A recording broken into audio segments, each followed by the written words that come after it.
Welcome to the Megacast. I'm Tyler Keefe in the studios of our flagship stations, Civic Center TV and 89.3 Lakes FM. In addition, today, as always, we're on 88.1 WBFH The Biff. You can also find us on TV on Comcast Channel 15, AT&T Channel 99 in Birmingham, Bloomfield Hills, Bloomfield Township, and surrounding areas. On Birmingham Area Municipal Access, which is also those channels, Comcast 15, AT&T 99, also the channels for Civic Center TV in the Greater West Bloomfield area. Also find us on Channel 10 in Waterford on the media network of Waterford, and in Orion Township in Lake Orion at 1 o'clock in the afternoon and 1 o'clock in the morning on Orion Neighborhood Television. Join us online on our Facebook pages at Civic Center TV 15 and at Lakes FM, as well as on our website at civiccentertv.com. Just click on our Watch Live link at the top of our homepage on your computer web browser, or view us in the small player at the top right of the homepage on your computer web browser. And then you can also view us on your smartphone on whatever web browser you so choose by going to civiccentertv.com, pulling up the drop-down menu on the left margin of the screen and selecting Watch Live, the second from the bottom of that list. You can also find us online on My Michigan TV, otherwise known as MyMy. You can visit them at mymytv.com to learn more information, subscribe for free, and learn all the places you can watch MyMy TV, not only online on your computer, but also on your smartphone, on their free smartphone app, and on your smart TV as well on their smart TV app.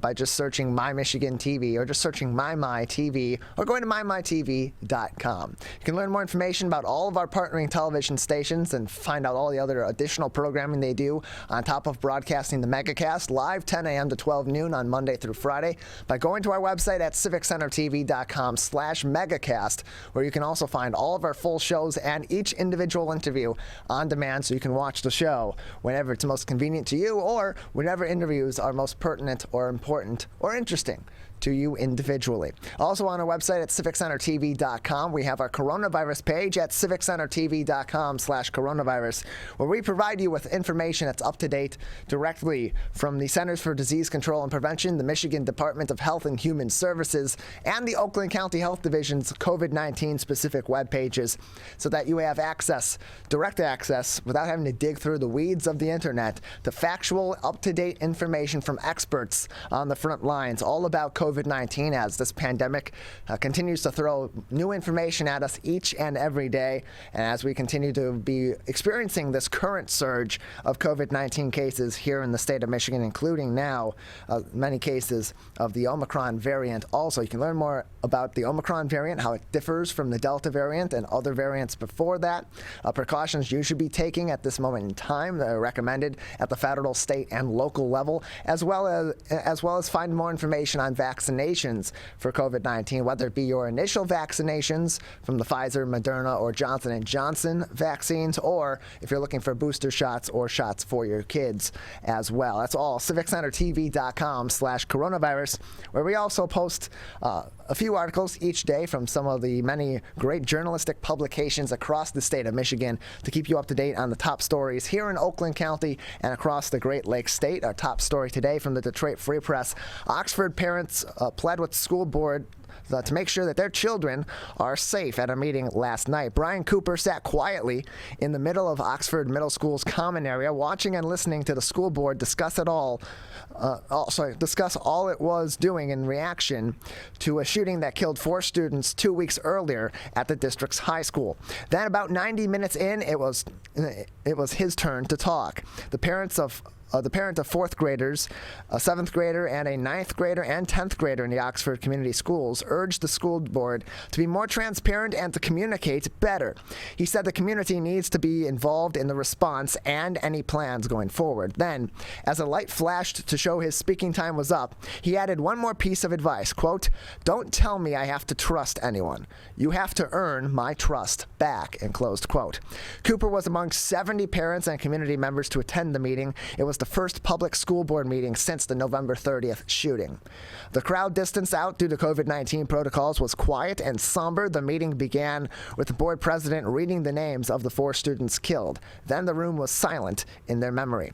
A few minutes before the meeting started, school officials, including Superintendent Tim Throne, faced the media for the first time since the shooting. Throne's voice was quiet as he began, quote, "We have been shaken to our core," end closed quote.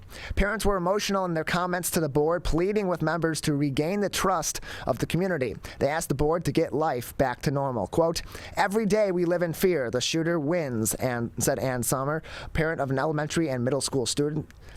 She continued, quote, "To live in fear is no way to live. Our children need to get back to their normal routines. That is how we remain Oxford strong," end close quote. Another parent detailed the impact of the shooting that was had on their children. Shane Gibson said his daughter asked him the other day as she got ready for school if she was going to die. Quote, "My heart absolutely broke," said Gibson, continuing, "My daughter and my son are going to live with this for the rest of their lives," end close quote. He also wondered about the future. Quote, "What are we going to do to make sure there's not another loss, the loss of their education," end closed quote. Several other parents pointed out how the school has cracked down on students not wearing masks, in contrast to what they believe was not acting swiftly enough to stop a troubled teen from killing. The board didn't respond to any of those comments. Earlier in the meeting, the board approved starting a process to hire a third-party firm to review the school's actions before and after the shooting. They also detailed security plans, including having students carry clear backpacks and not allowing use of lockers. Throne did not speak Tuesday night to details of what happened inside of the high school that day, but did announce classes won't reopen as soon as the school officials had hoped. In a meeting on Tuesday at the high school, officials decided they likely wouldn't be able to meet an internal goal of reopening the high school when students are slated to come off of the holiday break in January. The high school has been closed since the shooting that killed 4 students and wounded 6 others, and a teacher. School officials have described the scene inside the school as, quote, "a war zone," end closed quote. Superintendent Throne said, quote, "Our main focus besides sharing in this grieving process has been on reopening our schools," end closed quote. Throne also said that the school district has been working to turn over all of the files and information to both police and prosecutors. He didn't answer a question about why the teen charged in the shootings, Ethan Crumbly, was permitted to return to class after teachers reported troubling behavior and a meeting was held with his parents. Tuesday night was also the first time the board had met since the family of 17-year-old Riley Franz filed a lawsuit in federal and state courts against the district, alleging that district officials could have done more to prevent the attack. Teachers spotted Crumbly viewing images of ammunition on his cell phone and spotted a gruesome drawing depicting gun violence, according to prosecutors. A counselor spoke to the student the day before and the day of the shooting. School officials have said very publicly about the rationale behind returning him to class. His parents resisted taking him away from school that day of the shooting, said prosecutors. Throne has said that the shooter did not have any disciplinary record, and counselors did not believe he posed a risk to himself or others when they released him. That full article from the Detroit Free Press on our website at civiccentertv.com/coronavirus. In other news, as we had high winds on Saturday that knocked out power for over 200,000 people here in the state of Michigan. Wind warnings are sweeping across Michigan for tonight, along with record warmth in the forecast. This is from the Detroit News. High wind and storm warnings go into effect Wednesday night for West Michigan as a system builds across the state. Record high temperatures are possible late afternoon Wednesday and early on Thursday before they take a plunge in a return to normal. Quote, "We expect some gusts over 60 miles per hour late tonight, mostly along Lake Michigan, but with some isolated gusts that get that strong possible inland on Thursday morning," said the National Weather Service. Continuing, impacts are expected to be similar to the last wind event, with numerous power outages, but this time concentrated further north from Muskegon to Big Rapids and north of there, and closed quote. Power outages for hundreds of thousands of Michigan residents from a storm system on Friday night and Saturday for some lasted nearly 3 days. A high wind warning will be in effect for Benzie, Grand Traverse, Manistee Mason, Lake Leelanau, Osceola, Clare, Oceana, Newaygo, Mecosta, Muskegon, Ottawa, and Wexford counties in west and northern Michigan, including the cities of Ludington, Baldwin, Reed City, Clare, Hart, Fremont, Big Rapids, Muskegon, Grand Haven, Traverse City, and Jenison from 7 p.m. on Wednesday until 4 p.m. tomorrow morning on Thursday. So 4 p.m. tomorrow afternoon on Thursday. Southwest winds 25 to 35 miles per hour with gusts up to 60 miles per hour are expected. A similar warning is in effect for northern and eastern areas beginning at 10 p.m. tonight until 4 p.m. tomorrow.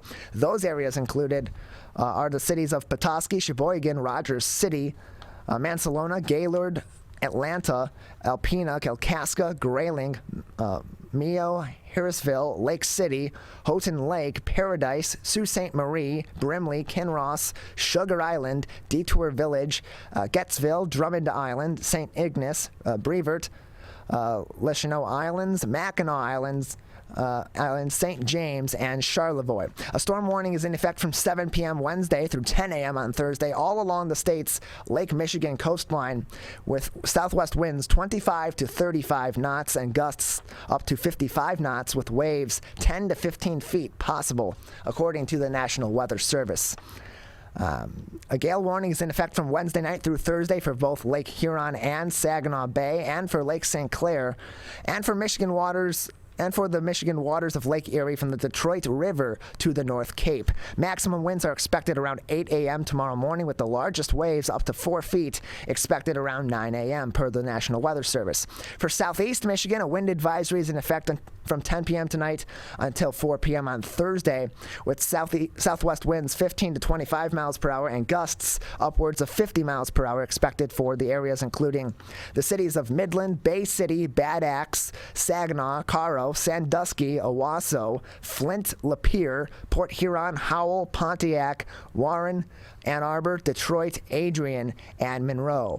A window of warmth will accompany the wind until the frost passes. The weather service says that southeast Michigan will be, quote, noticeably warmer Wednesday afternoon as highs climb into the mid-upper 50s or about 20 degrees above climatological normals, and closed quote.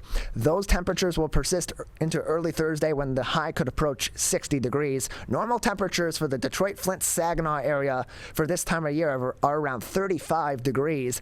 A record high of 61 for Detroit on December 15th was set in 1933 and of 60 degrees in both Flint and Saginaw in 1971. Records for December 16th were set in 1984 for all three cities, 65 in Detroit, 62 in Flint, and 60 in Saginaw on that date of that year. Similar records hold for West Michigan, with temperatures plunging during the day on Thursday and a return to more normal, typical December weather on Friday. The Weather Service says the forecast hints, quote, at an opportunity for some late-day accumulating snow north of Metro Detroit and into the overnight hours, and closed quote. Light accumulations are also possible for later Saturday in West Michigan. View that full article with additional links for more helpful information from the Detroit News by visiting our website at civiccentertv.com/coronavirus. Lastly, making headlines today on the eve of the court case, the Michigan Independent Citizens Redistricting Commission says it has a right to secrecy. Yeah, the whole purpose of it was to have a more open process, but sure, let's call it a right to secrecy. This is from Bridge, Michigan. Attorneys for Michigan's redistricting panel argued in a court filing on Monday that the group has a right to keep legal advice private because it falls under their attorney-client privilege. Attorneys for the Michigan Independent Citizens Redistricting Commission argued in a state Supreme Court brief that releasing documents discussed in private, quote, would negatively impact, and close quote, the commission's ability to receive legal advice. Quote, more plainly stated, the ability of the Commission's legal team to provide full, frank, and candid legal advice consistent with their ethical obligations is under direct threat, as is the Commission's right to receive that advice, and close quote, the filing said. The filing was in response to a lawsuit filed last week by Bridge, Michigan, the Detroit News, the Detroit Free Press, and the Michigan Press Association, over the release of 2 memos used by the commission to draw legislative and congressional maps. Oral arguments before the Michigan Supreme Court were scheduled for 9:30 a.m. today and are ongoing. The memos, titled, quote, Voting Rights Act and, quote, The History of Discrimination in the State of Michigan and Its Influence on Voting, and close quote, were used by the commission to help draw proposed districts, at least one commissioner acknowledged recently. For much of the fall, issues about minority representation have dominated debate about the commission, which must abide by the Federal Voting Rights Act, which guarantees minorities can elect candidates of their choosing. The commission's voting rights attorney and other experts hired by the panel have suggested the panel decreases the number of minority-majority districts in southeast Michigan, prompting a backlash from African-American voters and leaders. The 13-member commission is expected to approve the maps at month's end. The districts last 10 years. The districts last for 10 years and set boundaries for both the state House and Senate, as well as Michigan's federal congressional delegation. The commission was created in 2018 after 61% of Michiganders voted supporting a constitutional amendment that was meant to create a more fair and more transparent process, which is why there is such a problem, particularly from members of the press here in the state of Michigan toward the redistricting commission, because of these secret memos that they simply just want to have access to, so they have the same information that the commissioners have and have been analyzing and redrawing some of these maps. Until this year, the party in power in the Michigan legislature drew the maps in secret and created some of the most gerrymandered districts in the entire country, which they also did, mostly behind closed doors. The lawsuit by Bridge and other news outlets claims that the Redistricting Commission is violating the Michigan Constitution, which states that all of the commission's business shall be made public. The Constitution also states that the panel, quote, shall publish the proposed redistricting plans and any data and supporting materials used to develop the plans, and closed quote. But attorneys for the commission said that the constitutional requirement that all business shall be conducted in public, quote, does not abrogate the commission's ability to invoke the attorney-client privilege or prevent the commission from receiving confidential legal advice during the map-making process, and closed quote. The attorneys also claim that the commission needs to be able to communicate confidentially with its lawyers in order to fulfill its constitutional mandate. Go ahead and read that full article with additional links that provide more context, including a link to the Michigan constitutional amendment that us voters here in Michigan, 61% of voters, in fact, in 2018, voted into law here in the state of Michigan, that is being questioned whether or not it's being followed by members of the press, by the Michigan Independent Citizens Redistricting Commission. All of those articles on our website, civiccentertv.com/coronavirus, in addition to links from the CDC, the Michigan Department of Health and Human Services, and the Oakland County Health Division's COVID-19 web pages. We've got a great show ahead of you today. Coming up next, April Wagner, the master glass artist from Epiphany Glass Studios, will join me at the bottom of the 10 o'clock hour. Tracy Angela from the Alliance of Coalitions for Healthy Communities will join me, as well as a certified prevention specialist and peer recovery mentor, Angela Spino-Bagoda. They will both be with me at 10:40. At 11 o'clock, we'll talk finances with Carma Peters, the president and CEO of the Michigan Legacy Credit Union. 11:20, Beth Nixon, the owner of Reware Vintage in downtown Berkeley, will join me on the show. And then we'll finish the show off at 11:40 with Dr. Chris Smith, the board chairperson of the Michigan Coalition to Prevent Gun Violence. That is all coming up next. You are watching and listening to the Megacast. When times get dark, we can't see the help that's all around us. When you don't know where to turn, let 211 be your guiding light.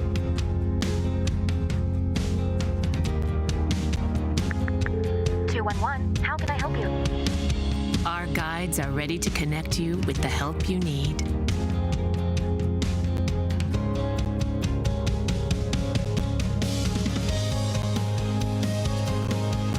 For help with food, healthcare, mental health, and other resources. Call 211 or visit 211.org. 211. Get connected, get help.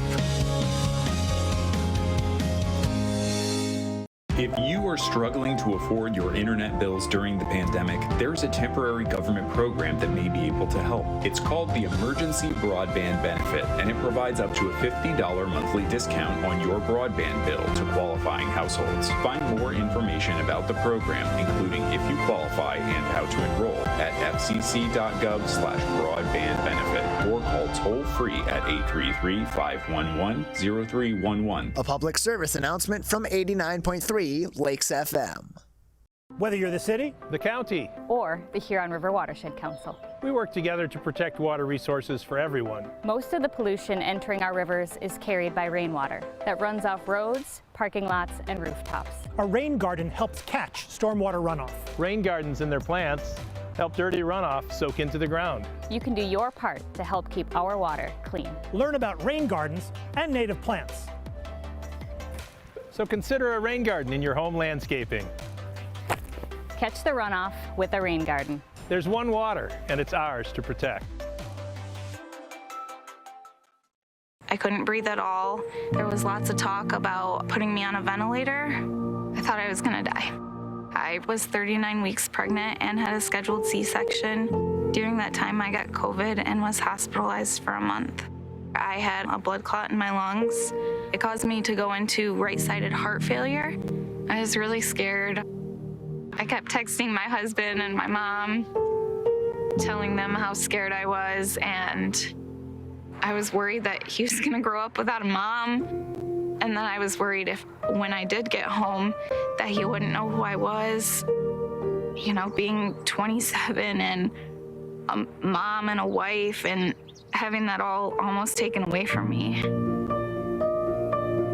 It's scary, and if a vaccine can prevent that from happening, why not? Get your vaccine. I don't want this to happen to anybody else.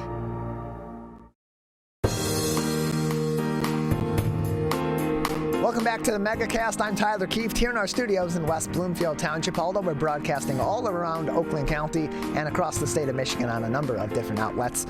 You can find out more information about everywhere that we broadcast and find all of our full shows and each individual interview from our program online on civiccentertv.com by clicking on our Megacast link. Well, since 1993, located in Pontiac, Michigan, Epiphany Studios has been Michigan's premier state-of-the-art hot glass studio and gallery, owned and operated by glass artist April Wagner, who joins us now on the Megacast. April, thank you for being with us today. Thank you for having me. I'm so excited to talk to you and share my work with you. Yeah, glad to have you on to talk about all that. So tell us a little bit about Epiphany Glass Studios. What do you do? Where are you located? And what services do you provide? Yeah, so I always knew from a really early age that I wanted to be an artist, and I wasn't exactly sure what kind of art I was going to make. So when I was in college, I tried glass blowing, and I got a Bachelor of Fine Arts in glass. And when I graduated from school, I wanted to find a way to continue making my work and to share my work with my community. So I built my studio here in Pontiac, and I have been creating glass in the studio since 1997. So it's been a really wonderful journey. I have a great community that supports me. The studio creates a line of functional items, gifts and awards, smaller pieces, and then I create larger one-of-a-kind sculpture pieces. So as you were having those early experiences with glass blowing, was there any initial experience that you had when you were first learning this form of art and this craft that drew you immediately to it and made you think that this is something that I want to be doing long term, whether it is a hobby, a career, a passion, or a little bit of everything? When I was in high school, I went to Interlochen for their arts program, and I studied metalsmithing and ceramics there and thought I would be a ceramicist. And then when I got to college, I realized, you know, you spend a lot of time being very dirty, you spend a lot of time being cold because it's wet. So when I took the glass class, I instantly knew, I said, this is what I want to do for the rest of my life. It's very visceral, it's immediate, there's such interaction with you and the material, even though you can't touch it. It feels like it's alive, it's really responding to what you're doing to it. And one of the other really interesting and unique aspects to making glass is that you do it in a team process. So you're not a solo solo artist in your studio working by yourself. You have this team of people that you're working with to create these beautiful objects, and there's this synergy that happens. And I don't think any other art form quite has anything like that. And I love that aspect of it. It's very social. It's very like right now. You don't have any time to rethink something. Like you need to make a decision immediately. So it's wonderful. I love it. Yeah, and what's also interesting about glass art is the versatility behind it. You can go in so many different directions with each different piece, and you can kind of, in some ways, imagine it before you're going into blowing the glass, or before you're going into shaping the glass, or even coloring the glass. And whatever is pretty much made imaginable to you, whether it be a shape, whether it be an object, whether it be something functional, you can kind of make with that. Does that keep things fresh for you as a glass artist, and for other glass artists as well, and kind of keep that passion driving forward? I am continually fascinated by glass as a material. And when I think about all of the different ways it affects us as human beings in our life, glass really allows us to see. We can see into outer space. We can see under the ocean. We can see inside of ourselves. I think that using it as an art form really allows us to be viewed, right? Here's where I put my humanity. Here's my experience of working with this material. Here's what I have to offer the world by turning it this certain way or adding this certain color to it. And glass is a material found in nature, so can I make it look, can I have it evoke emotion or be indicative of something that you think you kind of have seen before, but it's slightly abstracted? And what can I give the viewer through my work that they haven't necessarily experienced? So at your studio, at Epiphany Glass Studios, what are some of the more unique pieces that are available at this moment in time, or are there any ideas, especially as we're heading into the holiday season and people are looking for those last-minute gifts, of great gift ideas that people can pick up at Epiphany Glass Studios?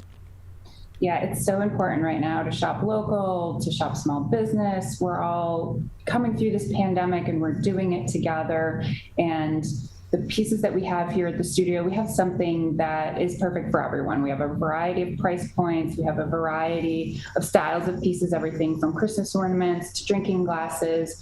We also do a line of work that is pet themed. We have a partnership with the Michigan Humane Society. Everyone who works here is an avid animal lover. I actually have my assistant sitting on my lap right now, all curled up, so he might pop up here in a minute.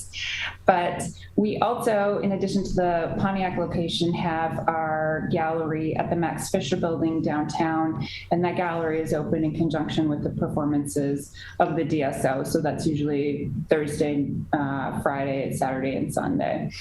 If someone isn't interested in coming out right now, which is totally understandable, they can also shop on our website, which is epiphanyglass.com. We have a very robust store there, and there's still time. I think if you're in Michigan, there's still time if you order today or very soon to get that before the holidays. But if you prefer, we can also do curbside pickup for you. So we try to offer people a lot of variety of options, but certainly there's no experience like coming into the studio. The furnaces are hot, and even though it's abnormally warm outside right now, this is usually the best time of year to be working in front of the fire because it mimics the sun, and you're in shorts and short sleeves, and it's really a wonderful experience. Another opportunity we have for people, if they're interested in making their own glass piece with us, we do hands-on experiences where people can come in, work with one of the studio artists, and make their own glass piece. It's a really lovely, fun time, especially if you have children. We do the experience with kids over the age of 6. It's a great group experience, and we will be offering our last one for this year on Saturday, where people can come in and make an icicle ornament with us. And you can check all of that out on our website. And again, that website is epiphanyglass.com, epiphanyglass.com, where you can learn more information. And again, they're located at 770 Orchard Lake Road in Pontiac. Their hours are on Saturdays from 10 a.m. to 3 p.m. for shopping. There are some available hours during the week by appointment if you call 248-745-3786. And then curbside pickup available Tuesday through Saturday from 10 a.m. to 3 p.m. And all of that information, again, is on their website at epiphanyglass.com. We're joined by April Wagner, a master glass artist from Epiphany Glass Studios, with us today on the Megacast. And so you have a great variety of different pieces over there at Epiphany Glass Studios. You create a lot of different pieces. Does that include some large installations? Because when people are looking to either create or they're looking to buy some glass art, there's such a range, as we already have spoken about, of different kinds of pieces, and they can go from all different shapes and all different sizes. So are there some larger pieces there as well? And what are some, and if so, what are some of those that are particularly interesting that are available there at this time?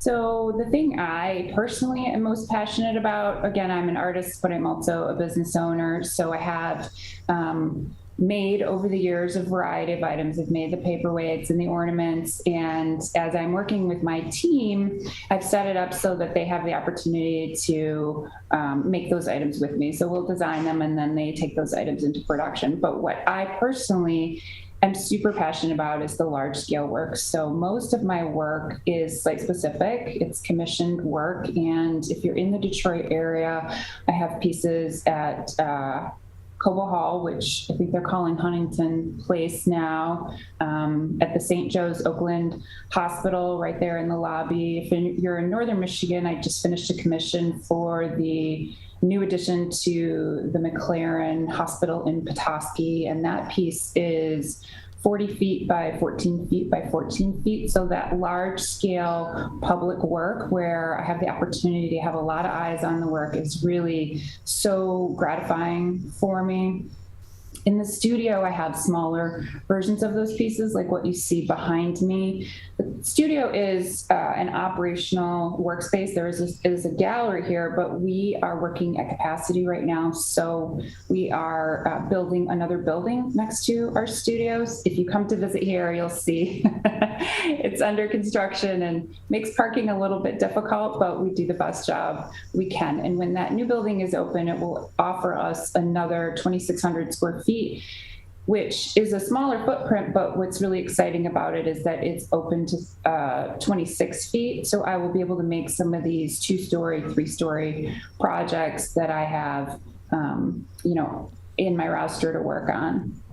We're joined by April Wagner. She is from Epiphany Glass Studios and also a master glass artist, joining us today on the Megacast. And so you mentioned earlier that not only is this a studio where people can go and buy some of these glass art pieces or explore these glass art pieces, you also offer some workshops. So tell us a little bit about the workshops that you provide and what are some of the more popular ones that are readily available for people to be engaging in the coming days and weeks? I think glassblowing is the most amazing thing I've ever done, and I love to be able to share that with people. So we invite people to come into the studio and try an experience with our glass artists. It's about an hour-long activity, and we have a variety of types of pieces that people can make. This time of year, we've been focusing on the icicle ornament, which is timely and seasonal, and even if you don't put a tree up, it makes a really nice sun catcher. So the last opportunity to do that this year will be on Saturday from 10 to 3, and people can go to our website to find out the available times if there are any left. We're joined by April Wagner, master glass artist from Epiphany Glass Studios. You can learn more information by visiting their website at epiphanyglass.com. April, just another couple minutes with you before we'll say goodbye today. Anything else that would be interesting for our audience or important for our audience to know about Epiphany Glass Studios at this time, or anything else we haven't discussed? One of the things I'm very excited about is a new project I have coming up for the Oregon Supreme Court building, which is located in Salem, which is about an hour and a half south of Portland in Oregon.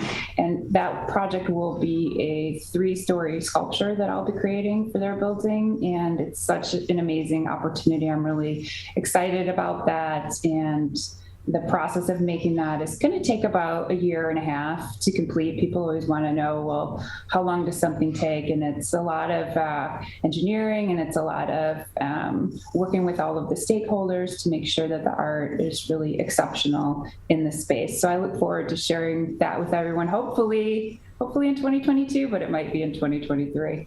Well, April, we thank you for your time and telling us more about this great local business here in Pontiac that people can visit to learn more about glass blowing, but also explore some great local art as well. Thank you so much. You can learn more information on epiphanyglass.com. And again, their hours, Saturdays for shopping, 10 a.m. until 3 p.m. They have curbside pickup that's available Tuesday through Saturday from 10 a.m. to 3 p.m. And for any other visitation or exploration during the week that you may be interested in, go to their website, epiphanyglass.com/contact, or just call 248-745-3786. That's 248-745-3786. To learn more. We're going to take a break. On the other side, we'll be joined by a couple of individuals at 10:40. Tracy Sharikas from the Alliance of Coalitions for Healthy Communities, as well as Angela Spino-Bagoda, the certified prevention specialist and peer recovery mentor, will be with us next. You're watching and listening to the Megacast. A message from the staff of Michigan's Crime Victim Compensation Program. Anyone can be a victim of crime and suffer lasting trauma, physically, emotionally, and financially. But you are not alone. If you're struggling financially due to a crime, we're here for you. Find out if you qualify for crime victim compensation.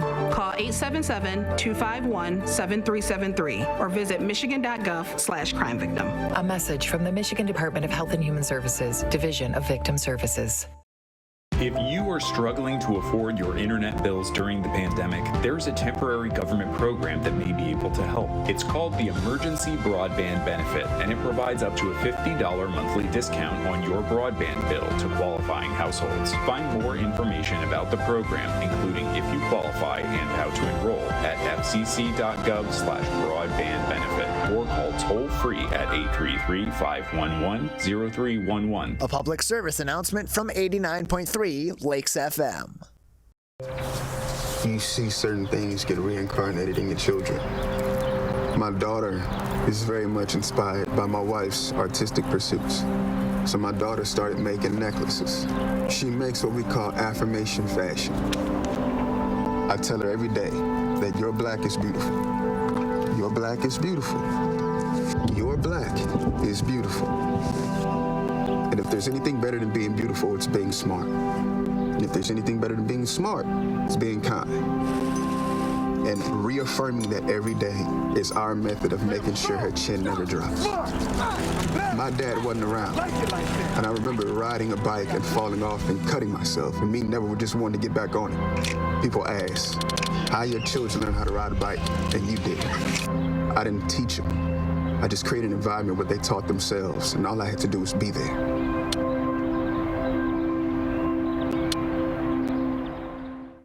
Whether you're the city, the county, or the Huron River Watershed Council. As partners working together to protect our water resources, we agree. Pet waste is the source of harmful bacteria in the Huron River. When it's left on the ground, it can wash into the storm drains. These lead directly to our streams. No filters, no treatment. Here's one thing we know that can help keep our water clean. Pick up pet waste and trash it. Pick up pet waste and trash it.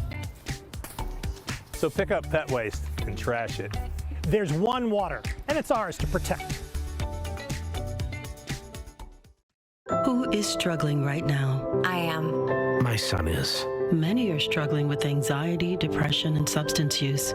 Before it becomes a crisis, reach out to MyCal, the Michigan Crisis and Access Line, for free confidential support 24/7.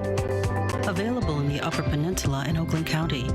Just call or text 1-844-44-MyCal or chat online at michigan.gov/MyCal. A message from the Michigan Department of Health and Human Services. Motorcyclists are hard to see, To keep everyone safer, it's important to always look for them and know where most crashes occur. 84% of motorcycle and vehicle crashes happen on streets, not highways. And most crashes with motorcyclists occur when vehicle drivers are turning left. So before turning, especially to the left, make sure you look for motorcyclists. Then look again. It could save a life.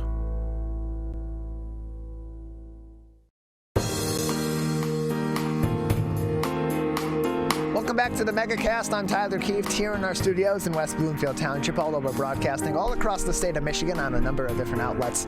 You can find more information about everywhere that we broadcast live to tape, and on demand by visiting our website at civiccentertv.com and clicking on our Megacast link. Joining us now from the Alliance of Coalitions for Healthy Communities is a certified prevention specialist and certified peer recovery mentor, Angela Spino-Bagoda, who is also a person in long-term recovery and has lived experiences with many of the forms of counseling and assistance provided by the Alliance of Coalition for Healthy Communities. We're also joined by their community relations manager and another peer recovery coach, Tracy Angela, back with us on the Megacast. Ladies, thank you for being with us again today. Thanks for having us. Appreciate having you. Thank you so much, Tyler. Yeah, appreciate having both of you on. So, Angela, for you, being that you are in long-term recovery from substance misuse, how can someone who is in recovery help people who are also in recovery at any stage cope with the steps that they need to be taking in order to prevent further substance misuse and address the issues that they are having with substance use? So are we speaking specifically like around the holidays, or are we talking about just in general? I'd say just in general, but the holidays certainly a part of that. Sure. So I believe that, reaching out for help is crucial, and specifically towards, could you ask the question one more time? I'm sorry, I had it written down as something else. Sure, yeah. So how can people that are in recovery help others that are in recovery cope with the process that they're going through? Because for everyone, that experience is going to be different, and it's also, I would imagine, it's a very different situation when you're getting that consultation from someone who has also been through, in some ways and others, a similar process to what you're going through. Absolutely. Well, I think, the thing about having a substance use disorder is it can be very isolating. They always say, like, addiction is isolation and recovery is connection. So one of the most comforting things you can hear is that somebody has been through a similar experience. And so reaching out to someone, sharing that you have a similar story, and then getting them connected to resources, like some of the things that the Alliance offers through peer services, like myself. One of the programs that we have is Resolve, and we help people overcome barriers to recovery using peer-to-peer relationships. And so I think that peer-to-peer connection can really be something that helps to connect people so that they don't feel so isolated and alone in their addiction. So for someone that is battling addiction, how do the holidays factor into that? What are some of the ways that this holiday season, from the holidays a few weeks ago through the end of the year and the beginning of a new year, how does that what are some of the ways in which that affects someone that is battling an addiction? That's such a good question. So I was just talking about this yesterday with a family member, and I think that it really depends on how far along that you've been in your recovery. Year one can look so different than year 5. And so at the beginning, I think it's really important to set some realistic expectations about what holidays actually look like. For me in the beginning, I kind of romanticized about what the holidays look like, and the reality of what they look like were actually pretty different. So I think it's important to take an inventory. Where are you actually at with your recovery? Are you comfortable being around alcohol? Do you need to communicate some boundaries with people? If I'm coming to this holiday party, I need for there not to be alcohol present. And if you're not comfortable with that, communicating those boundaries clearly ahead of time so that If people do end up drinking, you've already communicated that boundary, and there's not a lot of like drama around leaving because you've already communicated that clearly. And I think that there's nothing wrong with setting new traditions either. There are lots of different things for people in recovery to feel comfortable. There are 12-step meetings that are available round the clock. There are lots of other people in recovery that would love to spend time with new people and, drink non-alcoholic eggnog and spend time doing gift exchanges or cooking dishes together. So there's a lot of options for people in recovery. We're joined by Angela Spina-Bagoda. She is a certified prevention specialist and certified peer recovery mentor with the Alliance of Coalitions for Healthy Communities. We're also joined by their community relations manager and a peer recovery coach, Tracy Angela, back with us on the Megacast. And so, Tracy, what are some of the programs that the Alliance has to work with people who are in recovery, but also to work with the families of people that are in recovery as well? Thank you so much for asking that, Tyler. As Angela mentioned, we have an amazing program called Resolve, which we bring through and deliver in many different platforms. This is an amazing course, and it really does dig down deep. We also have our virtual Shatter the Stigma support group meetings, and next Monday, we will have our first live meeting back. As Angela said, connection is so critical for all of us navigating these holidays, and Monday is right before Christmas, and it's a crucial time for individuals in recovery, those who may still be struggling with substance use disorder, but the family members who need and who've been lacking that direct connection that COVID has presented, on top of this whole layer. So we have those programs as well as Renewed. And Renewed is a program that we bring forth into our middle school and high school level students to help them navigate anxiety and depression and just, feelings in general. And so, Tracy, as we are approaching another set of holidays where friends and family are gathering together, what are some of those signs that people should be looking out for if in their friends and their family members and acquaintances in their life that may be struggling with addiction or with substance use or misuse in silence? Well, some of the signs, and Angela, please feel free to pipe in at any time, but some of the signs you may notice is this person may be not entering into the conversation. They may be pulling out of that conversation. They may not want to come to the family festivities. They may not be showing up the way they did a couple months ago. Pay attention to their overall hygiene. How is this person showing up to the event? But on the other hand, from the family perspective, we need to manage our own expectations in the surroundings of this as well, and not make this big, huge fanfare and, hoopla event. It's really about that individual, but it's also about supporting that individual coming back into that family dynamic in a safe, trusted way. And so then, Angela, you had something to say. Yeah, I was going to say some of the key things to look for too, maybe like weight gain, weight loss, pinpoint pupils. Obviously some drugs have a particular smell to them. If it's your home that the person's living in, paraphernalia, you can find out what those things look like online. And Tracy, you had mentioned something about having those expectations, I think. And I think you made a good point with that because it's so funny. I was just thinking about the first year in Black Friday shopping with my family. I really enjoy that tradition and I do it now, but my first year in recovery, being around that amount of people was just so stressful. I just couldn't imagine putting myself in that position. And so for the first couple of years, I really had to communicate that to my mom and my sister. I just don't feel comfortable going. And so, I'm able to do it now, but just explaining to people that these traditions that we used to do, we might not be able to do them this year, but maybe next year, and so those sorts of things, Tracy, I think you made a great point. So. And so then, Angela, continuing on the topic of noticing those signs, the next step would then be addressing those signs with your loved one, with your friend, with your coworker, whoever it may be. As someone with the lived experience of being in long-term recovery, of going through the steps of coping with addiction, what would you suggest are the best ways for someone to go about addressing that issue directly with their loved one this season? So I think transparency and honesty are super important.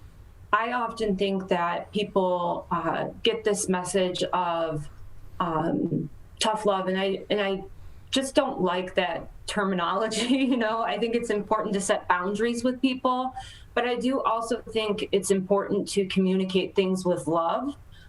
So I think when you approach somebody to let them know that you've noticed these changes, I think that it's important to let them know, I've noticed these changes and I'm coming to you with this because I care about you and I love you and I'm willing to help.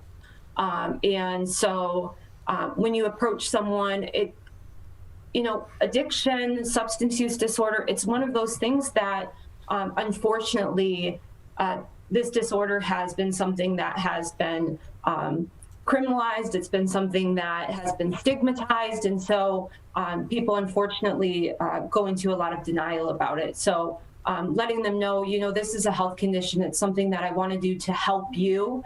And we're here for you no matter what. So that's how I suggest approaching someone. Tracy, and also, please continue. Also remember that when we're approaching that person, when they choose to share with us, they're taking the bravest, most courageous step ever to bring forth that. Because as Angela said, this is so stigmatized and it is so shame. It is so ridden with shame that when that individual does confide in you, please keep very calm. Don't overreact and just really embrace with a loving environment. And so, Tracy,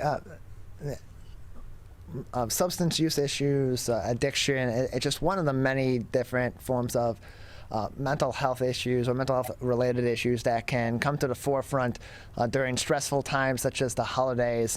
For those that may be suffering with mental health concerns, mental health issues, what are some of the resources that they can tap into from the Alliance of Coalitions for Healthy Communities or other places in the community to seek help or seek guidance that they may be needing? So one of the greatest resources that all of Oakland County has access to is a sober support unit, and that is located at 1200 North Telegraph Road in the Crisis and Resource Center. And they can do an assessment on an individual for both, mental health concerns as well as substance use disorder concerns. But also in the RISE Center, which is located in that same building, are just a plethora of resources available to the family as well as the individual. We highly encourage you to, research those and access them. We also have a resource guide. If anybody is interested in that, we'd be more than happy to mail one out. Just go to info@achcmi.org and we will mail that information out to you. We're joined by Tracy Chirikas, the Community Relations Manager and a peer recovery coach at the Alliance of Coalitions for Healthy Communities, as well as Angela Spino-Bagoda, a certified prevention specialist and certified peer recovery mentor with the Alliance of Coalitions for Healthy Communities as well. Just another couple minutes with both of you. Before we let you go, let's start with you, Tracy. Any lasting words of advice or other information that we haven't spoken about today that would be important for our audience to know or to consider at this time as we head into the holidays? As we head into the holidays, Tyler, it's really important that all family members and individuals throughout our county be educated and trained on Narcan. You have access to our virtual Narcan training. One will occur tomorrow afternoon at noon and one next Tuesday night.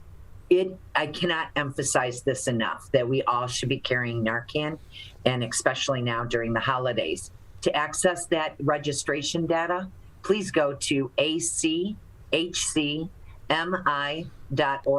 under events and click the online Narcan training.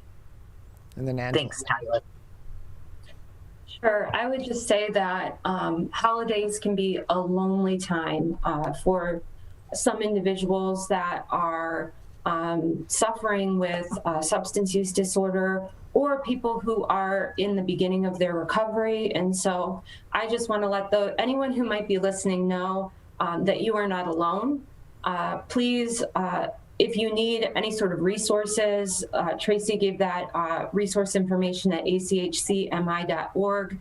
And I would encourage you to have a plan for the holidays. Reach out to your local support groups, and even seek, like myself, professional help when things get hard. So thank you so much. We appreciate having both of you on. Thank you. Thanks, Tyler. Have a great holiday. You as well. You can learn more information by visiting the Alliance of Coalitions for Healthy Communities website at achcmi.org. That's achcmi.org. And with any questions or information on programs and services, you can send them an email, info@achcmi.org. That's info@achcmi.org. Or call 248-221-7101, 248-221-7101. You're watching and listening to the Megacast on your radio homes for the show, 89.3 WBLD Orchard Lake and 88.1 WBFH Bloomfield Hills. On the other side of the break, we'll kick off the second hour with Carma Peters, the president and CEO of Michigan Legacy Credit Union. That's coming up next. You're watching and listening to the Megacast. Sofia and Gabriel. Even though these old knees can't follow on your adventure to the forest today, these flowers represent my love. These stitches and threads join us together. And wherever you see a flower, a bird, a beautiful tree, know that my love is with you. Make the forest part of your story at a park near you. Find one at discovertheforest.org. 72.7% of high school students get less than the recommended 7 to 9 hours of sleep a night. This can cause pain, obesity, and can very negatively affect your mental health. When you have a consistent 7 to 9 hours of sleep every day, you get sick less often, lose more weight, and have better relationships with those around you. For more information about the dangers of sleep deprivation, go to sleepfoundation.org. This message is brought to you by the WBHS Digital Media Arts Program and 89.3 Lakes FM. Can I ask you a question? Why did you get your kids vaccinated? It was hard for them to social distance, to be isolated from their friends. I want them to get back to school and sports games. So as a pediatrician, I recommend the vaccine to everyone I know. The boys lost a former teammate and classmate who was only 20 years old. It's been a devastating year. We want to get back to normalcy. Our daughter is really looking forward to being with her friends, being a kid. It's the Great Lakes water, and so what people do ends up in our waterways. Flushable wipes are just evil. They should be thrown away. They're impossible to destroy, and they can cause significant problems. One of the main things when you're cooking is to not dump fats, oils, and greases down your drains. They stick to the sides of pipes. They stick to everything they come in contact with. Don't put it down the sink. There's one water, and it's ours to protect.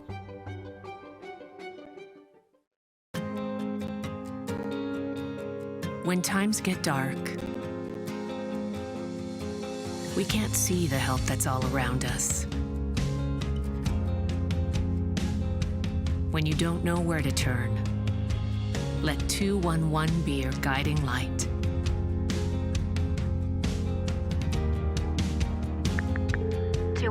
How can I help you? Our guides are ready to connect you with the help you need.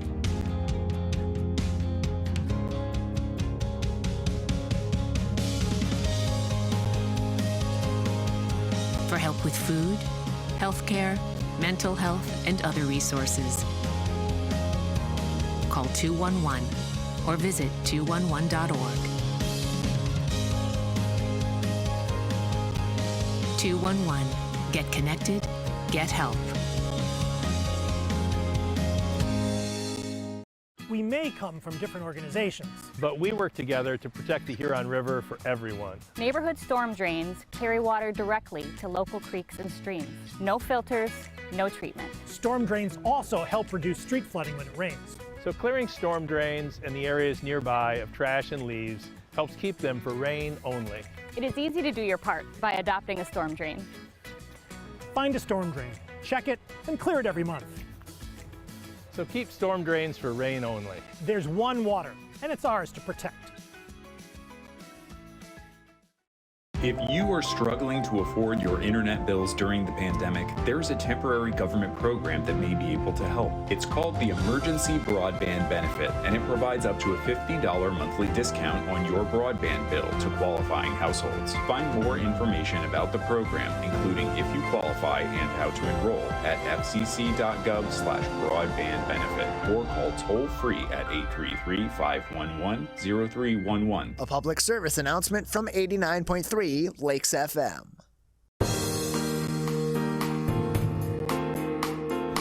Welcome back to the Megacast. I'm Tyler Keefe here in our studios in West Bloomfield Township. Although we're broadcasting all across the state of Michigan on a number of different media outlets, including My Michigan TV. You can learn more information about everywhere that we broadcast and find us on demand, both our full 2-hour episodes and each individual interview, by visiting our website at civiccentertv.com/megacast. Joining us now is the president and CEO of Michigan Legacy Credit Union, Carma Peters, back with us again on the Megacast. Carma, thank you for being with us today. Thank you, Tyler. So the holidays are a time where people are spending in greater excess than usual. The months of November and December, typically, as people are celebrating the holidays, they're buying gifts for the holidays for the end of the year. They're using their money to pay for goods for celebrations, for parties, and such. It can be a difficult financial time for a lot of people, especially when they're feeling obligated to fulfill those duties. For financial institutions like yours, what are some of the key pieces of advice that you're providing to consumers, both that are your specific clients and outside, for navigating this time of the year? One, first of all, set a budget. Obviously, that makes it much easier if you know how much you can spend and you stay within that budget, and plan it out ahead of time. We also have side accounts that members and customers can come in and set up so they can start saving for next year, and getting that early jump on that makes a big difference. They can set it aside just for the holidays. And then we also have holiday loan specials that allow them to take out small loans for the holidays at reasonable payments and a reasonable interest rate, so which can be significantly less than department store cards and some of the major credit cards. And so this time of the year, as people are paying for all these gifts and these parties, they're paying for travel, and maybe they're extending beyond their budget. As you touched on very lightly there, some people may turn to things such as payday lenders or cash advance places or apps and that sort of thing. For those sort of payday advances or those advance cash apps that are available or services that are available, explain to us, for those that are unfamiliar, A, what those are, and then benefits and drawbacks of engaging with such services. Absolutely. The one thing we caution people about is once you get into a payday advance cycle, it's a very hard cycle to break, and it's very expensive. All credit unions have a product that does the same thing without getting you into a cycle that you just can't get out of. You want to really watch those interest rates. They can exceed 50 and 60% and compound to 300%, which is crazy. It's kind of like modern day loan sharking. But it's legal and it can happen. So we want to avoid people doing that. We want them to come to us and let us help them and give them something that's affordable, that's not going to stress them out. Because as we all know, financial stress can be one of the major stress indicators that can affect your health and your mental stability. So let's look for an option that will work and get you, if you're in there, come to a credit union, come check us out, and let us see a viable option to keep you from doing that. With payday advances, it's pretty much the same thing. We offer a Pay Me Now feature that's only a flat $15. So once you see your direct deposit come in, it's usually in the institution a couple days before it posts. We now let you do that, and that saves people even overdraft fees. So it's less than 50% of the overdraft fee. So sometimes that feature could be a huge savings and a help to people that are pinched at this time of year. And so then, Carma, with these payday lenders, you're essentially getting a loan from these services. In advance is what they're usually calling it on your paychecks or to fulfill payments for your bills and so on if you need them in a bind. How does that affect something like a person's credit, different than taking a loan out from a bank to help fulfill some of these financial obligations that they may be struggling to fulfill at this time of the year? So typically, Fair Isaac, which is the creator of the FICO score, knows the higher risk lenders. So they know if you're utilizing a higher risk lender, that you're probably what we would call subprime paper, which means your scores go down, or if you've had problems making your payments, your score goes down. And that makes other lenders charge you higher interest rates. So that's the one thing you want to be careful of. Most people don't realize credit unions are controlled federally by the National Credit Union Administration. So our interest rate can only be as high as 18%. When you look at any department store card, you're looking at 32% if you read the fine print for a lot of those convenient department stores we use. And then when you go to payday lenders and check cashing places, those fees can interpret into even higher interest rates than department store cards. And so then at Michigan Legacy Credit Union, at your institution, Carma, what are some of the services or solutions to engaging with these payday lenders or these cash advance services that are provided by your institution? So right now we have a holiday loan. You can get a holiday loan for as little as $300 at 5.99. It doesn't matter what your credit score is. And that's for 24 months. So it's usually a payment that you can afford within your budget. We do that this time of year because we want to treat everyone the same and give that little boost to those that need it most. We also, like I indicated, have people can set up side savings for budgeting next year and put in $10 per pay or $20 per pay towards their Christmas budget or holiday budget for next year. We also have credit cards that are anywhere from $9.99 to $13.99 with no annual fee and no over limit fee. So that can also save consumers quite a bit of money down the road if they use those services. And we have a line of credit that is a very reasonable cost. And again, a payment that you can afford without getting into the trap of you paying thousands of dollars over 7 to 12 years. That's that little box you look for on your credit card statement that tells you exactly if you make the minimum payment, what you're going to pay over the term. We're joined by Carma Peters, the president and CEO of Michigan Legacy Credit Union. You can learn more information and engage with some of their resources, including financial education resources, on their website at michiganlegacycu.org. That is michiganlegacycu.org. And so, Carmen, the last time we spoke with you, we were talking a little bit about scams that were particularly targeting seniors, but at this time of the year, like happens at many different times where people are willing to give and are giving either to each other or to organizations, there's also a rash of holiday scams that also pop up as well. What are some that are on the radar of financial institutions like yours and other credit unions or other banks at this time that people should be keeping an eye out for?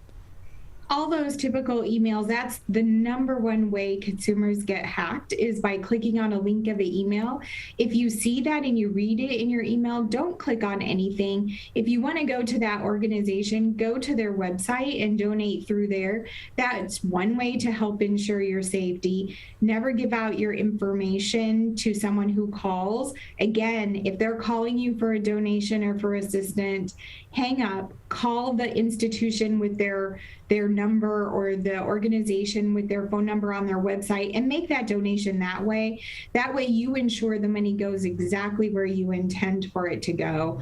And seek out, look for scams on the internet, Google it and make sure that this is really what you want to do and they're not phishing and trying to scam you out of your money. We're joined by Carma Peters. She is the president and CEO of Michigan Legacy Credit Union, joining us today on the Megacast. And so if someone is not as aware of these holiday scams, or they find themselves falling victim to it, they click on one of those links, they realize that they made a mistake, what are steps that they can take immediately with their financial institution, or other steps that you would suggest that they take as well to help protect their information as much as it's possible despite that security breach? Once you realize it, contact your institution immediately to see if you can stop the money from reaching its final destination. Money does travel very quickly now, so it's really important that you contact them right away. Also, contact law enforcement. They need to know about these, so they may be aware or not aware that this is a new one. So keep them in the loop. And you can also look for things on the FBI's website, as well as Secret Service website, for scams and alerts, and Department of Treasury has alerts that you can look for that will keep you informed as well. We're joined by Carma Peters, the president and CEO of Michigan Legacy Credit Union. You can learn more information by visiting their website at michiganlegacycu.org. Carma, just another few minutes with you before we'll say goodbye today. At this time, is there anything else that would be important for our audience to be considering as they're financially planning for the end of the year, going through the holidays, and getting ready for the new year as well? If you do find yourself in a pinch because you've overspent, talk to your financial institution and your creditors. The sooner that you talk to them, the more options that they have to assist you, and they may have things like skip a pay that you can take advantage of. Don't run away, because that makes it worse and it eliminates options down the road. So reach out first, ask for help. There are a lot of places that you can receive that help, including your financial institution. So don't hesitate to reach out. That's what we're here to help, and we love being able to provide assistance to all our customers. Well, Carma, thank you very much for joining us. Appreciate your time and your advice as people are navigating both the holiday season and getting ready for the new year as well. Thank you. Thank you, and happy holidays, Tyler. You as well. You can learn more information and get in contact with the experts over at Michigan Legacy Credit Union by visiting their website at michiganlegacycu.org. We're going to take a break now, and when we come back on the other side, we'll speak with one of the many great businesses in downtown Berkeley. We'll speak with Reware Vintage owner Beth Nixon next on the Megacast. We as Michiganders feel connected to this resource in a way that I think is really powerful. Conservation starts with a caring, committed community. For me, it's peaceful to have a relationship with the river. Every single one of us has a role to make sure that those waterways stay safe and healthy, being careful about what goes down the storm drain. Just even eliminating some of your single-use plastic makes a difference. There's one water, and it's ours to protect.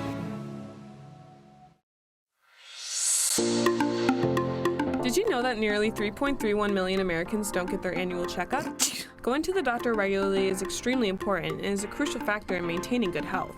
Make sure you are visiting your local doctor often and telling them about any health concerns you have. For more information, contact your local healthcare provider. This message is brought to you by WBHS Digital Media Arts Program and 89.3 Lakes FM.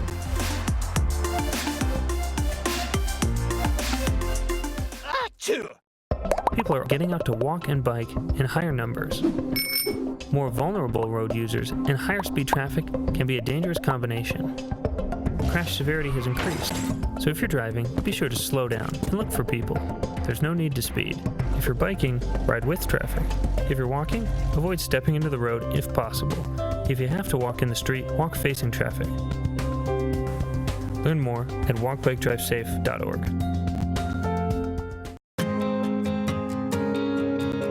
When times get dark,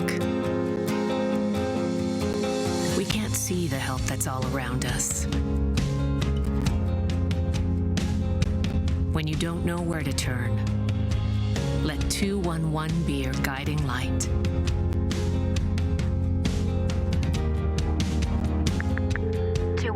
How can I help you? Our guides are ready to connect you with the help you need.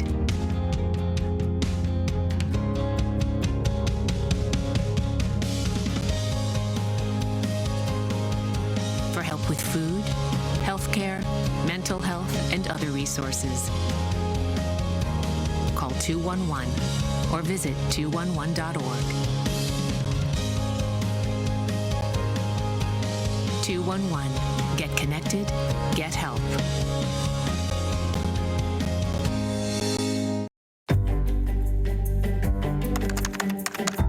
Parents do a lot of worrying. Get your kids caught up on childhood vaccines to protect them from these 14 preventable diseases, and you'll have 14 fewer things to worry about. Vaccines are safe and effective and save lives. So let's get caught up on vaccines and worry about something else. Get the facts at ivaccinate.org. We may come from different organizations, but we work together to protect the Huron River for everyone. Most of the pollution that goes into our rivers is carried by rainwater that flows off of roads, parking lots, and rooftops. The leaves and bark of a single tree can retain a surprising amount of rainwater. Depending on its size and species, it could be 100 gallons or more. It is estimated that an urban forest can reduce annual runoff by up to 7%. Here's one thing that we know can help keep our water clean. Plant a tree. Plant a tree. Plant a tree. There's one water, and it's ours to protect.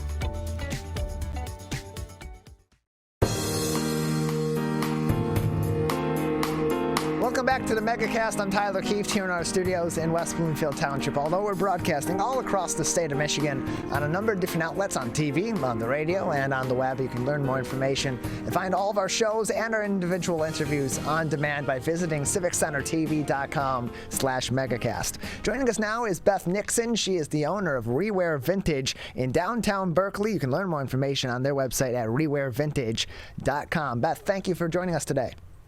Hi, thanks so much for having me. Appreciate having you on the show. So tell us a little bit about Reware Vintage. What can people expect to find at your store, and how did you come to owning this store and starting this in downtown Berkeley? Well, I've been selling online on my own website, like you said, at rewarevintage.com for 16 years. We've lived in Berkeley for 10 years, and we've been thinking about opening a store for a long time. And just the perfect space opened up, and it really spoke to us. And so we're happy to be open. We opened just a few weeks ago, and we're so happy to be part of the community, both living here and owning a business here. But we sell all sorts of vintage clothing. We specialize in T-shirts from the 70s all the way through Y2K, and other casual kind of clothing, denim and jackets, sweaters and sweatshirts. Really, we want to outfit you with clothes that you're going to wear every day, not just for special occasions. And so you mentioned that you've been selling vintage clothing online for about 16 years now, and that doesn't even mention the now brick and mortar store they have in downtown Berkeley. What got you into this line of work and selling vintage clothing? When I was just a teenager, I was a little punk rock kid. And at that time in the 90s, it was hard to find T-shirts and clothes that really were my style. So I liked going thrift shopping and finding old tour T-shirts for bands that I liked from the 70s and the 80s. And I loved my vintage Levi's and loud sweaters and the crazy stuff that a teenager would put together. But people would stop me on the street and ask me where I got the clothes that I was wearing. And then people started asking me to find things for them. And I loved wearing vintage, and I loved helping other people find what they were looking for, and hearing stories from people about their memories about the items that I was wearing or finding for them. And eBay launched a couple years later. I started selling on eBay, and so I've been doing this for on my own website for 16 years, but well over 20 years I've been selling vintage clothing. So the store is just a whole nother branch. And we're so happy to be here. So what makes something then considered vintage? Oh, that's a great question. Technically, vintage is 20 years old. So believe it or not, something that was made in 2001 is now vintage. So that's about what we carry up to is Y2K. So for your business, Reware Vintage, which is located in downtown Berkeley, it's also online, rewarevintage.com. How do you get how do you obtain the vintage clothing and other items that you're selling? Well, mostly through the community, people locally that are cleaning out their basements, their closets, their attics. A lot of times people will go to a concert, buy a t-shirt, throw it in a box, and hold on to it for 10 or 20 or 30 years. And when people are looking through their things and wanting to slim down their possessions, they'll reach out to me, and I'll do house calls where they can bring clothing here to the store now too. And then I also just have a lot of friends and people around me in the state and in Illinois and Ohio who know what I do and what I like to carry and sell, and will also keep an eye out for me and sell me things as well. We're joined by Beth Nixon, the owner of Reware Vintage, located in downtown Berkeley and online at rewarevintage.com. And so you're at your store right now in downtown Berkeley. Tell us a little bit about your hours of operation, when people can come in to shop, and then if somebody wants to provide your store with some of their vintage clothing or other items for you to then resell, how can they go about that? Sure. Like you said, we're located in downtown Berkeley. Our address is 2965 West 12 Mile Road. And if you know where the old Berkeley movie theater sign is, we're right across the street from that. Our holiday hours are 12 to 5 on Wednesdays, 12 to 9 on Thursdays, 12 to 5 on Fridays, and 11 to 5 on Saturdays. We're closed Sunday, Monday, and Tuesday. And if people want to make a buying appointment to bring in their clothes, I do buying appointments on Wednesdays, Thursdays, and Fridays. And you can call the store at 248-439-0007 to make an appointment with me. We're joined by Beth Nixon, owner of Reware Vintage, located in downtown Berkeley. You can learn more information about the store and explore some of the products that they have available at this time down at the store by visiting rewarevintage.com. Again, that is rewarevintage.com. Right now, they recently posted a $1,200 Iron Maiden tour shirt that was only sold at select shows back in 1983, specifically in Texas. And so, Beth, of course, that's a great find, and it's a really interesting and unique item. What have been some of the other more unique or what have been some of the other more unique items that have come through your store or been sold through Reware Vintage in your years of operations? Oh my gosh. Well, I've sold thousands of t-shirts. It's hard to pick some favorites, but like you said, that Iron Maiden one is really exceptional. And it is so rare and so unique that it's just from those 8 dates in Texas. It was a thrill to get that.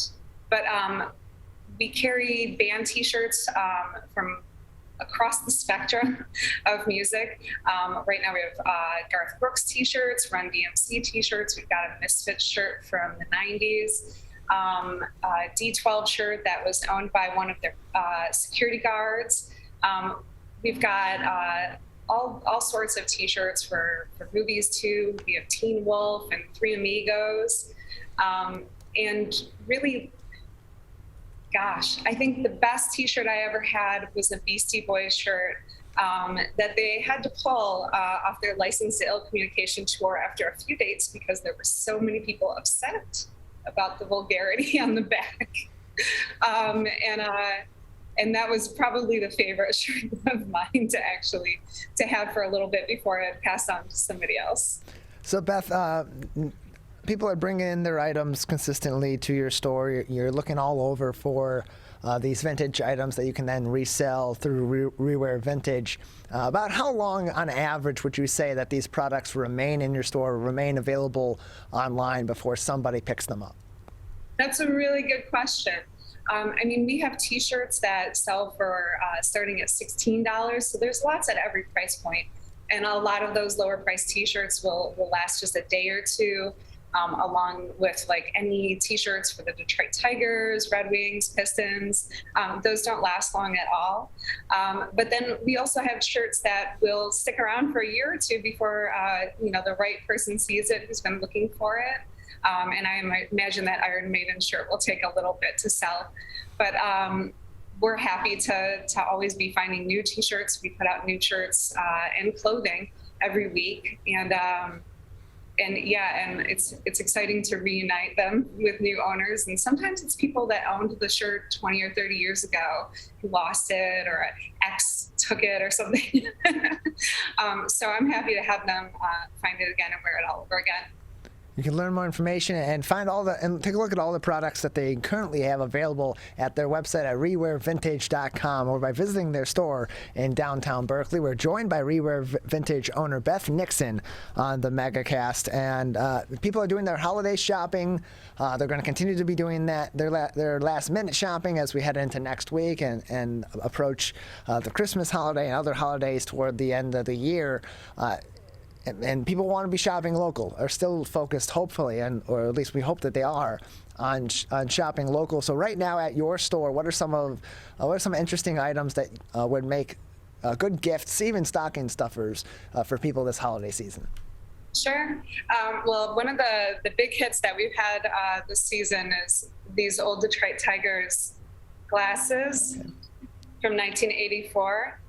I located a whole case of them. And so people have been coming in and buying one or an entire set of 4 for people that are the big Tigers fans in their lives. I've also got a ton of old snapback hats from the 80s and 90s for local teams and for bands and for favorite places that someone might want to collect a hat from. And then I do make, and I'm wearing a pair right now, these earrings that I cut from vinyl records, and they come in all sorts of different colors and shapes and sizes. And they're a big hit with people who are record collectors and musicians. So those are a great stocking stuffer too. We also have gift cards that you can buy online, and it will just get emailed straight to you to give to whoever you want to gift to. If you know that they love vintage, but they're a hard to shop for person, a gift card is a good way to go to. We're joined by Beth Nixon, owner of Reware Vintage in downtown Berkeley, joining us today on the Megacast. You can learn more information again on their website at rewarevintage.com, where you can also do some shopping as well, as it began as an online business, and now they have their store, of course, in downtown Berkeley. Again, their website, rewarevintage.com, is where you'll be able to find all of this information in a whole lot of different categories, and you can do your shopping online as well. And so, Beth, just another few minutes with you before we'll say goodbye today. Anything else that would be interesting for our audience to know about your store at this time, or anything else that you'd like to talk about that we haven't discussed today? Well, I guess I would just say that we do carry all sizes.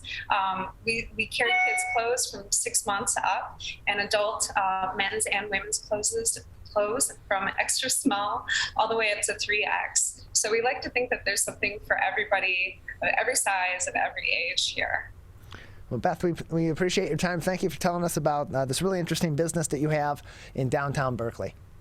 Thank you. Thanks so much for having me, Tyler. Again, you can learn more information at rewarevintage.com, or you can also do some shopping and get in contact with Beth and the entire team over there at Reware Vintage. We're going to take one more break on the other side as we continue in the wake of the recent high school shooting tragedy over at Oxford High School. There is already, and there's going to continue to be, a lot of debate on the steps that we can take. And for some, they want immediate action. For others, they are obsequiously following some of the old talking points and are continuing to impede some of that progress. We'll talk to Dr. Chris Smith, the board chairperson from the Michigan Coalition to Prevent Gun Violence, next, about some of the steps that we can take to have those tough conversations and to take action to prevent similar acts of gun violence or other tragedies related to misuse and mishandling of firearms and other weapons. That's coming up next. You're watching and listening to the Megacast. One of the things you can look for in your friends is a change in behavior. These can be big changes, they can be small changes in mood, physical appearance. They may be sleeping less or sleeping more, drinking more, or their eating patterns may be different. One big change that can be pretty obvious is change in motivation. Do they no longer want to play basketball? Do they no longer want to play video games? Now that we're spending more time online and in virtual settings, it's really important to pay attention to the language that your friend is using and the words they're using to communicate. So when we text our friends, are they taking longer amounts of time to respond? Are they not responding at all? You don't have to be an expert to try to recognize these signs. The second that you feel it in your gut and that you're concerned, that's the second to have the conversation and open the door to what might be going on. Whatever gets you talking. Today, it is easier than ever to join Michigan's Organ Donor Registry and help build a bridge of hope for organ, tissue, and eye donation. Just one person can potentially save or help improve the lives of up to 75 people. By joining, your legacy could be the gift of life. Sign up today at michigan.gov/SOS or at any of the more than 145 Secretary of State self-service stations located across Michigan. Be part of Michigan's Bridge of Hope by adding your name to the Organ Donor Registry.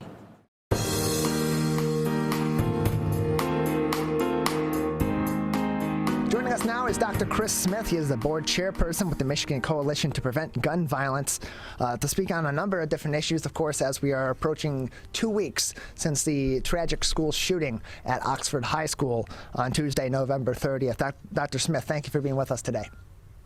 Thank you for inviting me.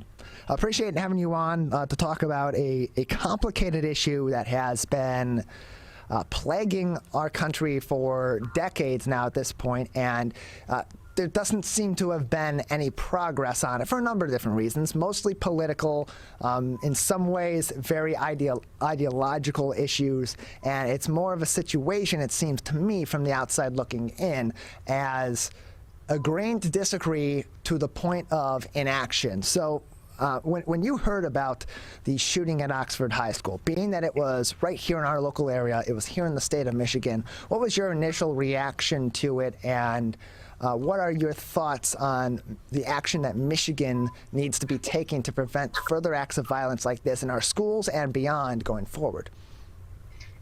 Well, of course, I was shocked. This is something we all can relate to. We've all been students in school, and to picture our own experiences. Many of us have been parents and had kids gone through school where, as these events occur around the country, we have concerns about our own children. And now I'm a grandparent, anticipating my grandchildren moving through school. And so often the big events have been elsewhere. And I think that maybe takes away some of the immediacy of concern about feeling it and doing something about it. But now it's right here. You know, this is our fellow Michiganders. And it is a moment to try to discuss and consider things to do. The first reaction we often see is, how can we bunkerize schools? How can we turn them into security bunkers? And I think we do have to think about security in schools. We can't ignore that.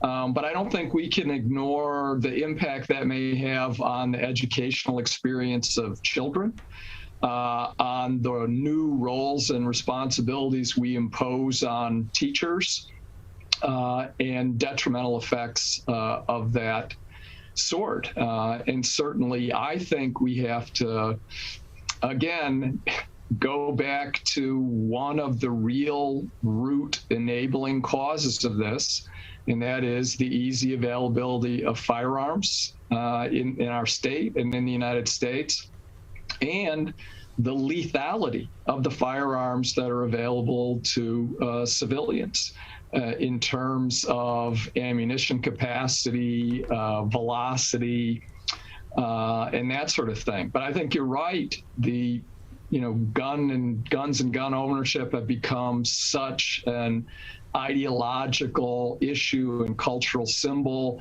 that it has really impeded our ability to identify the common ground that I think is available to us on specific facets of the issue of gun availability and the types of guns available.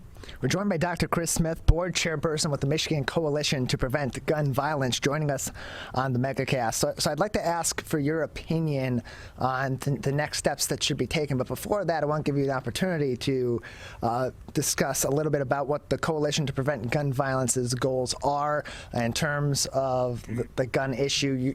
As far as I know from reading into your organization is not focused on preventing people from obtaining guns, but in prevention rather of acts of violence or tragic accidents that may happen by a lack of responsible gun ownership. Is that correct? I would say that is accurate, although may require a little further explanation. We respect the Second Amendment. I mean, I'm a professor of criminal justice at MSU for many decades. I teach about the Second Amendment.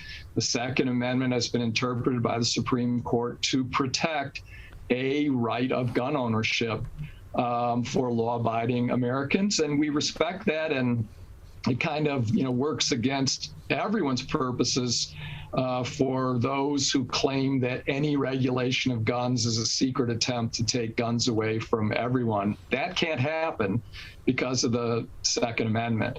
Now, while we do respect the right to gun ownership, we do question the nature of guns that are available to the civilian population. My son is a military officer. He's an infantry officer. We have these discussions about the lethality of the AR-15, for example, and other kinds of semi-automatic weapons that have very large ammunition capacity. In the worst case scenario of permitting these things in civilian hands, or even by permitting, I don't necessarily mean every possession is lawful, but it's easy enough for people to obtain, was the Dayton, Ohio mass shooting in their restaurant bar area in August of 2019, where the shooter was able to shoot 26 people in 32 seconds. 26 people in 32 seconds. And I think that should raise serious questions for us about what is made available when the Supreme Court has said the fundamental purpose is self-defense in your home. And so other specific kinds of things that we would want people to talk about and consider, safe storage laws to keep firearms away from kids, and extreme risk protection order laws that other states have. So judges, based on evidence, could temporarily remove from people in emotional or mental health crises firearms from their home. 2/3 of the people who die from firearms, it's suicides. And we need to focus on that as well. So we're trying to point out there are facets to this issue we ought to be able to talk about to reduce risk and reduce harm without people raising a hue and cry about someone's trying to take away all my guns. And we really would like to advocate a research evidence-oriented view of gun policy. What does research say about what has been done in various states that reduce the rate of deaths and injuries? Don't act on ideology and belief, act based on available social science research. So Dr. Smith, in comparison to statute, in comparison to law in other states, what are some of those, in your opinion and in the opinion of your organization, some of those holes in the law here in the state of Michigan on the gun front that may be not necessarily encouraging events like what we saw at Oxford High School and other mass shootings, but may not be preventing them? Yeah, I mean, in effect, you create an environment through, as you call it, holes in your laws. You create an environment that can enable greater risks. right? So there are states that have safe storage laws that impose responsibility on people to take measures to keep their firearms secure in their homes, and very explicitly raise the prospect of being prosecuted if you have an unsecure firearm in your home that comes into the possession of a child or teen and results in the injury or death to a child or teen. We don't have that specifically in Michigan. The Oakland County prosecutor is proceeding under more general criminal laws with respect to the parents in Oxford, but we don't have the specific law in other states, and that's why those kinds of prosecutions in Michigan are so rare. There's a dozen other states that have detailed laws about family members and police can go to a judge and present evidence that somebody is in crisis in order to temporarily remove guns from the home. And this may have the biggest impact with respect to potential suicides, but there have been cases in some states of parents calling police about young adults and saying, you know, our son is mentally ill. We think he's going to harm somebody. And the police say our state has no law that permits us to intervene until he does something. And there was a mass shooting, for example, at the University of California, Santa Barbara that followed an incident like that. And then we do see some states that have limits on the ammunition capacity of magazines that limit it to 10 bullets, and then it forces the shooter to stop and reload more frequently, which creates opportunities for people to escape from situations or for heroic individuals to intervene and stop shooting. So, I mean, there are some specific things that exist in other states that we ought to discuss and consider here.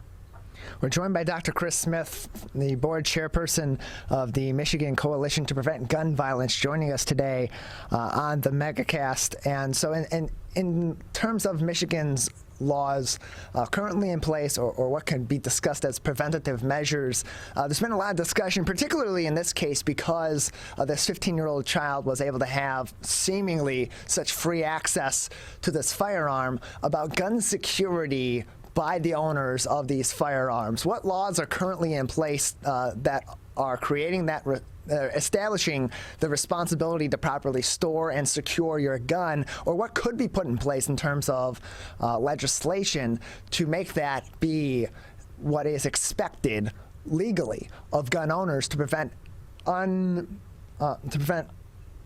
unnecessary or accidental or nefarious access to a firearm by somebody that is not the proper owner or responsible enough to conduct handling such a weapon?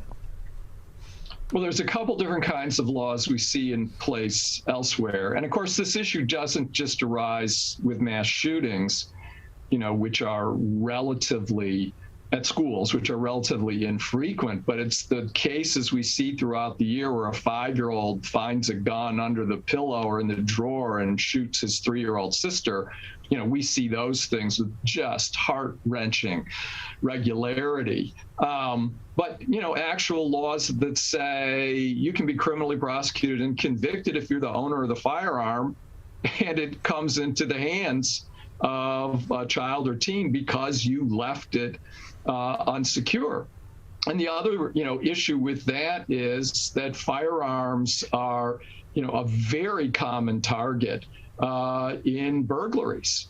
And if you leave your firearm in a way that's not secure and easy to steal, there are states that have laws that require you to report firearms are stolen, so at least the police are notified that has occurred and can be on the lookout and can look for patterns and have heightened awareness of burglaries in the area and what they are going after. And I know there are prosecutors, you know, in Oakland County and some of the commentators as well that are a little frustrated that when something like this happens, it isn't clear that they will be successful in prosecuting the parents even though the evidence may, I mean, the parents are currently presumptively innocent under our system, but the parents may be shown to have been very irresponsible in the way they stored their weapon. You know, it remains to be seen what the evidence shows about that, and how do we create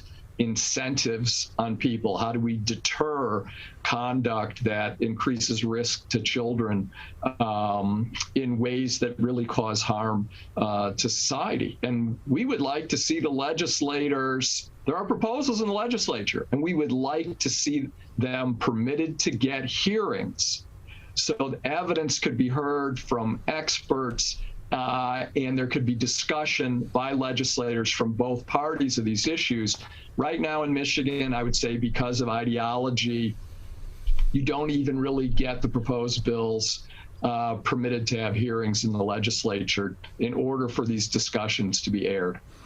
And so, Dr. Smith, being that you were a longtime professor of criminal justice at MSU, you've taught a lot about the Second Amendment, as you have mentioned earlier. Let's discuss that issue, because that seems to be that sticking point from one side of the aisle in particular. Is we're defending the Second Amendment, putting further laws in place that are more stringent on the gun front or make it tougher for people to obtain guns.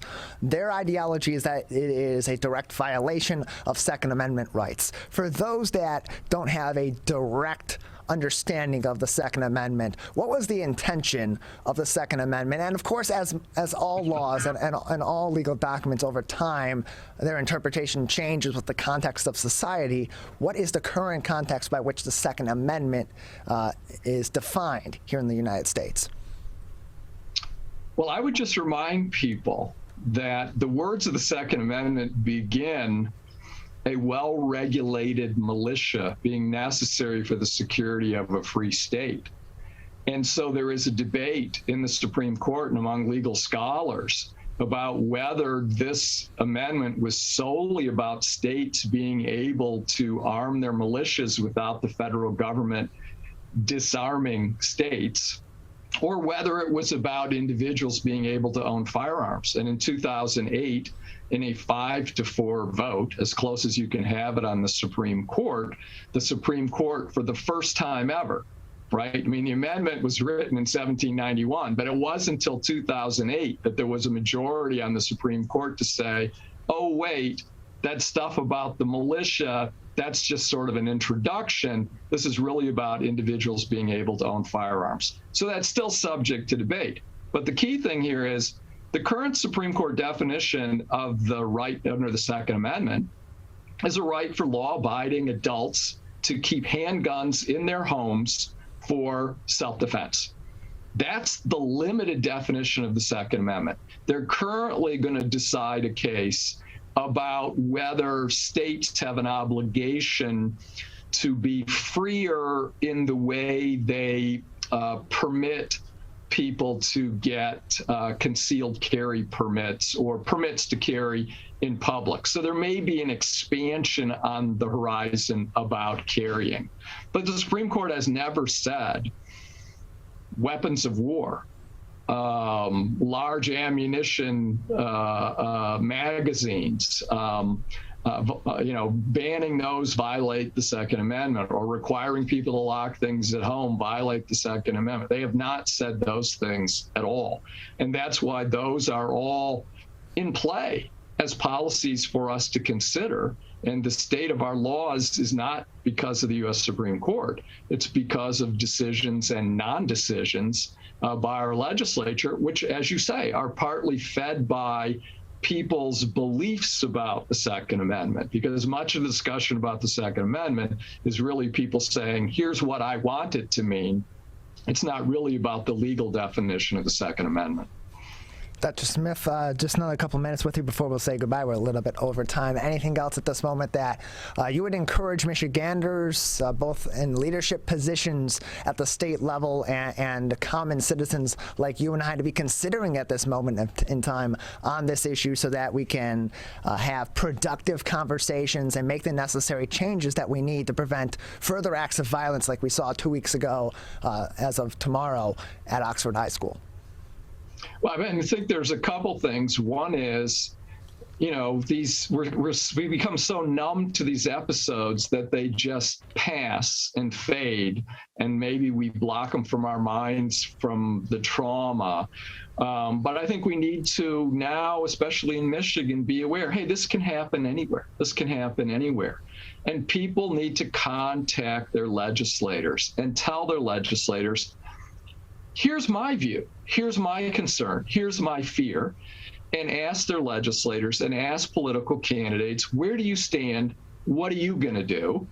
And then come November, make it a higher priority when you're looking at candidates to say, do they share my view and concerns about gun issues? Because one of the things in the United States is we get a lot of reaction to a shooting, but come next election, there's not much evidence that the voters are still prioritizing that issue when the events that mobilized them had happened in the past. And then the other thing I think is we need to encourage the legislature to actually hold hearings on proposed bills so that there is the opportunity to discuss and get news media coverage that really looks at both sides that are being presented in the legislature. Right now, past few years, we haven't had that at all.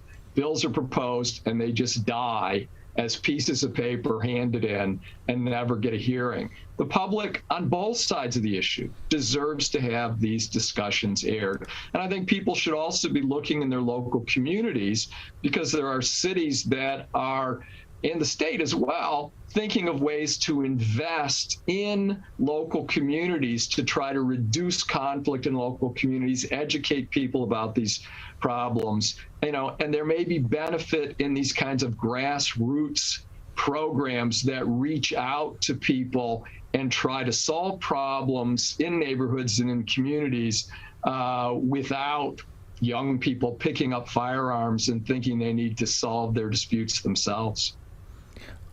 Well, Dr. Smith, we appreciate your time. Thank you for joining us today and discussing a complicated issue so we can get some context, get some information from a criminal justice and Second Amendment expert, and try to think about the steps forward we can take on a community level and then at the state level as well to address this issue. Thank you. Thanks for inviting me, and I do appreciate your very thoughtful approach to asking questions about this. When times get dark, we can't see the help that's all around us. When you don't know where to turn, let 211 be your guiding light.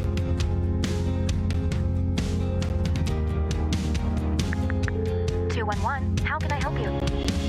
Our guides are ready to connect you with the help you need.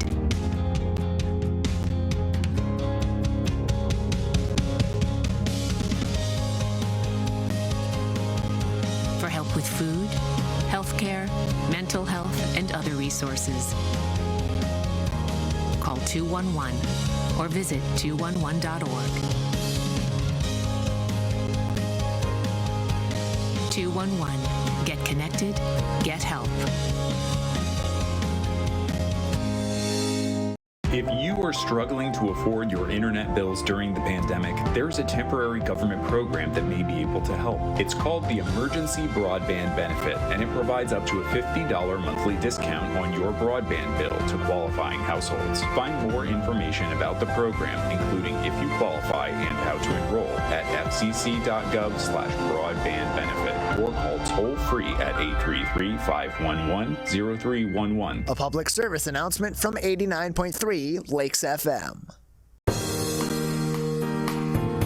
Welcome back to the Megacast. I'm Tyler Keefe, thanking you for tuning in to today's edition of the show. That is all that we have for you today, here with just a little bit over 2 minutes left in today's program. I want to give a big thank you to everyone that joined us on today's edition of the show, including master glass artist and owner of Epiphany Glass Studios in Pontiac, April Wagner, both Tracy Angela and Angela Spino-Bagoda from the Alliance of Coalitions for Healthy Communities, Carma Peters, the CEO and the president of Michigan Legacy Credit Union, Beth Nixon, the owner of Reware Vintage in downtown Berkeley, and Dr. Chris Smith, board chairperson for the Michigan Coalition to Prevent Gun Violence. If you missed any of our interviews today or just tuning in now and missed our full show, you can find both by about mid to late afternoon today on our website at civiccentertv.com/megacast, where you'll also be able to learn more information about all of our partnering television, radio, and other media outlets, and find all of our full shows and interviews all the way back to our first shows in March of 2020 available on our website.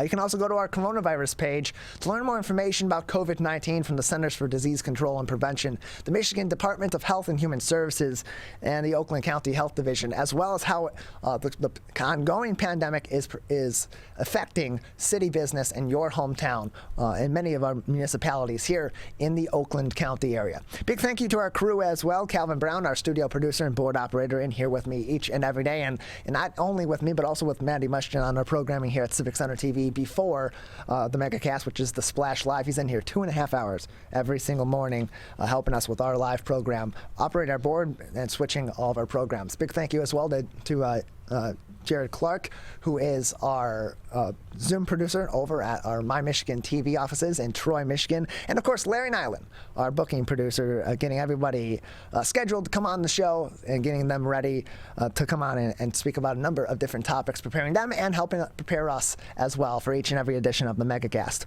Coming up next on My Michigan TV, it's going to be Steve Lato Live. Over on Civic Center TV, it is the 2021 Heroes Appreciation Breakfast, and we will be back tomorrow morning with another edition of the Megacast at 10 a.m.